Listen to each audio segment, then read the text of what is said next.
Kita dalam minggu ini banyak dilontarkan dengan pandangan oleh Perdana Menteri dan Kerajaan mengenai pakej rangsangan kemudian menjana, pertumbuhan ekonomi dan juga pelaksanaan perintah kawalan pergerakan. Secara umum ada beberapa langkah itu yang kita sambut kerana ia memberikan beberapa kelonggaran dari segi pembatasan atau jarak sosial supaya orang boleh bekerja dan mencari pendapatan dan sebagainya.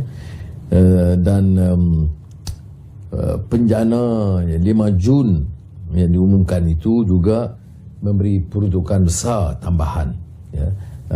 Saya ulas ringkas dulu setakat ini, iaitu ini seolah-olah satu belanjawan. Dia ini satu negara demokrasi di mana belanjawan dibentangkan dengan belanja puluhan bilion ringgit yang tidak dibahaskan di parlimen.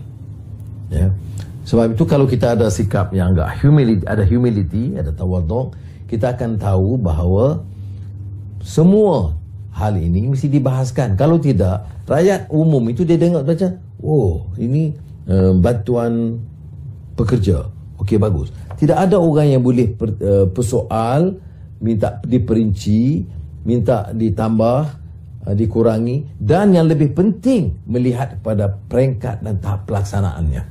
Ini ya, umpamanya dari mana sumber kita dapat. Betul kita harus belanja, jangan kita harus bimbang sangat keupayaan kerajaan itu belanja, tapi dari mana? Apakah kita belanja itu ikut peraturan yang sah, ikut kaedah yang sah supaya jangan ada kebocoran, ketirisan, kecurian, rompakan di tengah jalan? Apakah sampai ke kumpulan sasaran kita? Ini soal-soal yang perlu dibahaskan di parlimen atau dibuka secara lebih meluas. Untuk maksud ini saya telah memilih untuk meneruskan acara menemu bual. Orang yang di peringkat, ingat, bukan saja B40 tetapi di peringkat penjajah dan peniaga kecil betul.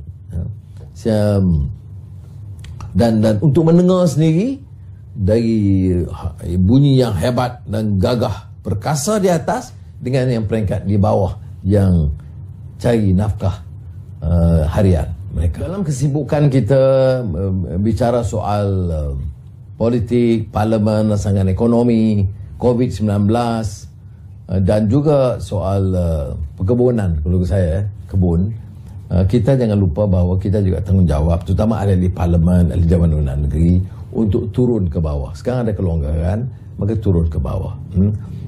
Saya pagi tadi tengah hari saya ke Port Dickson dan saya ucap terima kasih kerana kerjasama yang diberikan bukan saja oleh pejabat daerah, oleh perbandaran, oleh Jabatan dengan negeri, Datuk Ravi pun ada, tetapi juga dengan Global Peace Mission, inisiatif ABIM dengan pimpinannya Ahmad Fahmi yang berusaha memberikan bantuan bersama. Kemudian saya juga turun seperti biasa ke rumah-rumah penduduk yang paling miskin di daerah untuk melihat sendiri sama ada bantuan sampai dan masalah yang mereka hadapi. Ada di kalangan semua kaum, dan juga satu rumah khusus di mana seorang penghuni Cina di kawasan tanah syarikat, belum ada api.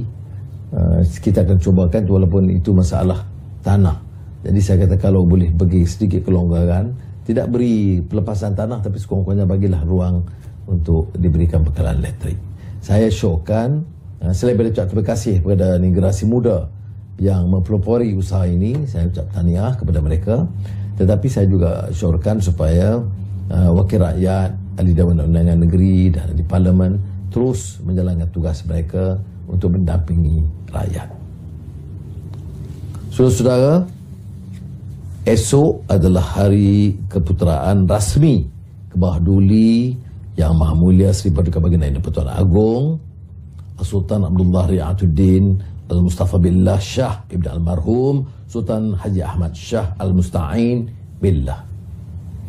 Maka Batik bagi pihak Pakatan Harapan dan Keadilan mendoakan kehadrat Allah Subhanahu Wa Taala, semoga ke bawah duli Tuanku dan Raja Permaisuri Agung serta seluruh kerabat diraja sentiasa dilimpahi rahmat hidayahnya serta berada dalam keadaan sehat, sejahtera dan penuh kedaulatan.